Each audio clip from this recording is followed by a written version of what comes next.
संगठन था।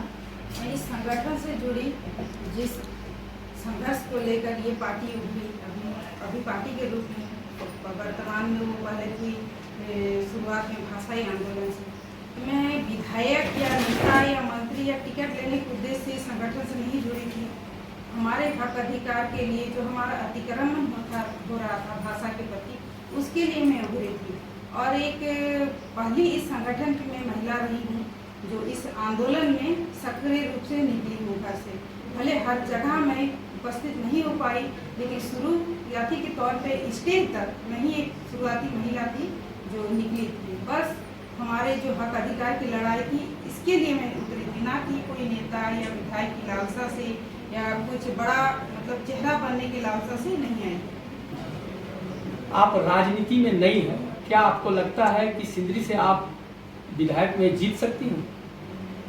देखिए, पहले तो बता दूं कि हम लोग अभी राजनीतिक पार्टी में अभी त्वरित बने, तो जीतना या ना जीतना ये तो अलग मैटर है। लेकिन हम लोग जिस उद्देश्य और जिस माटी से जुड़े वो उठाकर मतलब निखार कर बोले तो उसको शोषण के और हक अधिकार को लेकर हम जिस तरह उजागर होकर हमारी पार्टी हमारी जयराम मतलब आए हैं, उसको लेकर हम लोग सटीक से शुरू से आंदोलन कर रहे हैं। तो विधायक अलग चीज है और राजनीति को एक सफल बनाना, हमारे जनता के उद्देश्यों को कितने हम लोग खड़े उतरते हैं उनको निराकरण करने के लिए ये बड़ी है। क्योंकि जिस तरह का पार्टी अभी तक करती आई है जनताओं के साथ, जो अभी देख रहे हैं कि बहुत ही दुखी हैं कि हमारे लिए सिंदरी वासी के लिए जिस तरह का काम होना चाहिए वो अभी तक नहीं हुआ। एक आशा भरी निगाहों से अभी हमारी पार्टी को जनता देख रही है, उसमें खरा उतरना हमें कितना अभी टफ है ये नहीं मतलब कि मैं कहती कि बहुत ही आसान है। क्योंकि हम लोग जिससे लड़ रहे हैं बहुत ही बड़ी बड़ी पार्टियां हैं, राष्ट्रीय पार्टियां हैं, तो कहीं ना कहीं हमारे लिए टफ है। क्योंकि लोग उस चीज़ से एक सीढ़ी स्टेप हम लोग चढ़ रहे हैं, हम लोग ना उसके जानकार हैं कि हमें कैसे चढ़ना है, पकड़ के चढ़ना है कि हम नीचे से लग रहा है जो ऊपर बैठे वो हमें धक्का देने की भी कोशिश कर रहे हैं। सारी चीज़ों को देख के हम लोग ऊपर उठने की कोशिश कर रहे हैं और हमारी जो जनता है उनके लिए हम लोग आगे आने की कोशिश कर रहे हैं, जन समस्याओं को लेकर आगे आने की कोशिश कर रहे हैं। जयराम महतो के भाषाई आंदोलन और भ्रष्टाचार के विरुद्ध जो आंदोलन छेड़े हैं जयराम महतो जी ने, उसको आप किस तरह देखते हैं?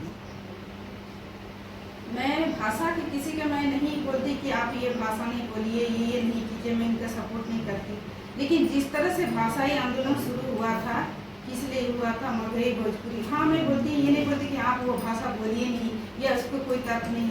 मतलब मेरा कहने का, मैं अगर इस घर की सदस्य हूँ, मैं आपके घर में आपके इस घर में जो भी भाषा आपकी है वो बोली जा रही है और कोई दूसरा आके मतलब आपको उस भाषा के ऊपर नहीं आपको यही बोलना पड़ेगा, तो आपको कहीं ना कहीं दुख लगता है कि मेरे घर में भी आप दूसरी भाषा को ज़्यादा स्थान दे रहे हैं, मेरे भाषा को साइड में कर रहे हैं।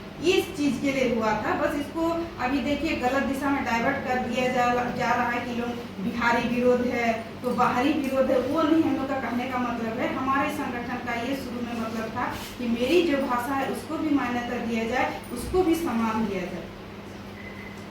जेल कैंप से सिंदरी विधानसभा में टिकट देने का विरोध कुछ आपके जेल कैंप के साथियों ने कहा था, उनके बारे में आप क्या कहना चाहते हैं?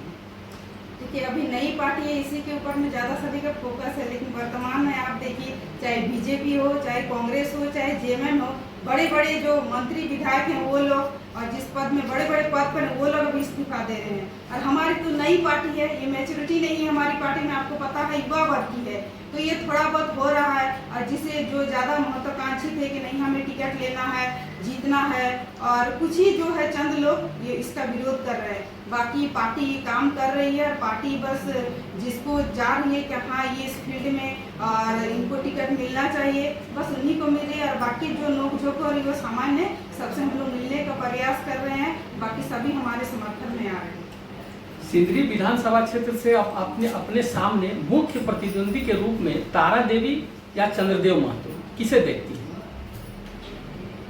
दोनों ही बड़ी पार्टी बोले तो दिग्गज है, लेकिन आप देखा जाए कि जो बीजेपी पार्टी रही है, माननीय हमारे विधायक जी इंद्रजीत महतो, उनकी तो अस्वस्थ है, मैं उनके बारे में ज़्यादा टीका टिप्पणी कुछ नहीं करूँगी।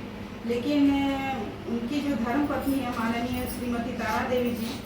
तो मैंने कुछ लोग मेरे पास भी आए कि उनका जो चेहरा है, मतलब हाँ उनकी धर्मपत्नी के नाम से सिंपैथी वोट उनको मिल सकता है, लेकिन फेस टू फेस मतलब जहाँ जिस फील्ड में उन्हें होना चाहिए, जैसे कोई भी मतलब किसी को दिक्कत आ गई, कोई सामना करना पड़ा, तो फ्रंट में आने से थोड़ा मैंने मैं अपने नहीं बोल रही, दूसरों का मैंने घर में आके मुझे बताने लगे वो फ्रंट में नहीं आती हैं।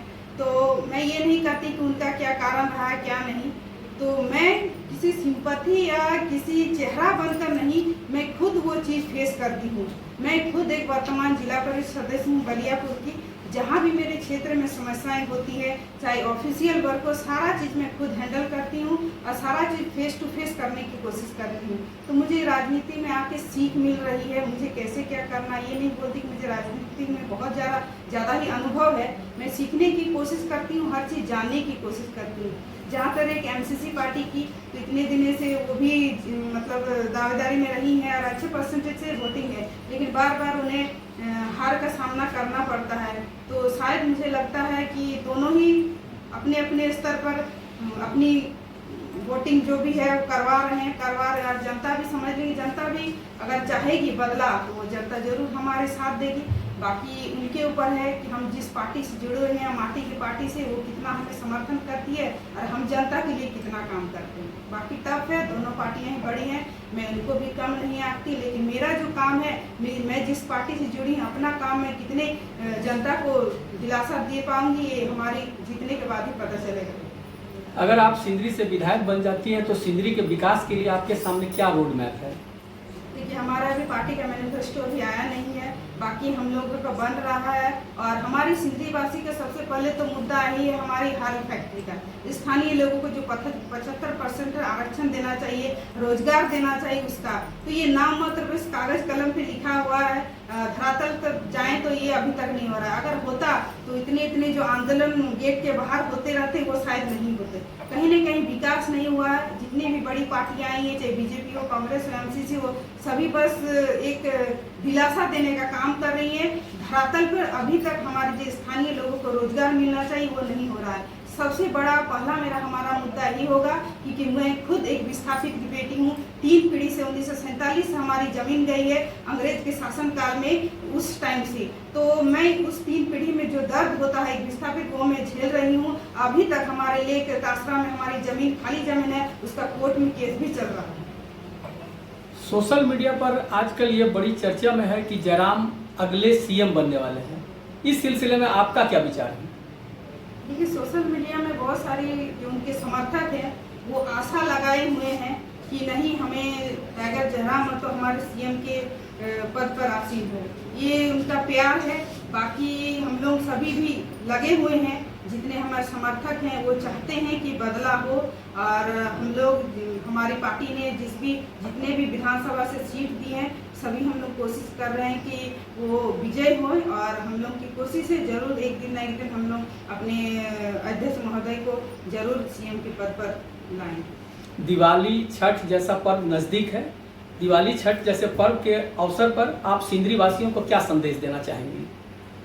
सबसे पहले मैं सिंदरी वासियों को, पहले तो दुर्गा पूजा पार हो गई, छठ पर्व, दीपावली, हमारे गांव देहात की बोलते काली पूजा, सोहराय, बांधना पर्व की बहुत बहुत शुभकामनाएं। और आशा करती हूँ इस पर्व त्यौहार में आप ऐसा प्रतिनिधित्व को चुनिए अपने सिंदरी वासियों जनता के लिए जो आपके हक अधिकार के लिए लड़े, ना कि अपना पॉकेट भरने के लिए। क्योंकि मैं खुद एक हाल में गई थी, एक मुद्दे पर एक आंदोलन चल रहा था, वहाँ जिस तरह की बातें आई कि बड़े बड़े नेता आते हैं, हम लोग उनके हाथ में बन जाते हैं। एचआर जो विक्रांत जी थे उन्होंने हमें बताया था, बहुत दुख हुआ क्योंकि खुद आप जान रहे हैं कि किस तरह की लड़ाई लड़ी जा रही है अधिकार के लिए, ये नहीं हो रहा है। तो आप लोगों से ही मैं कहना चाहूँगी, एक ऐसे नेता को चुनिए जो आपके भविष्य के लिए आगे आए, ना कि खुद के भविष्य के लिए।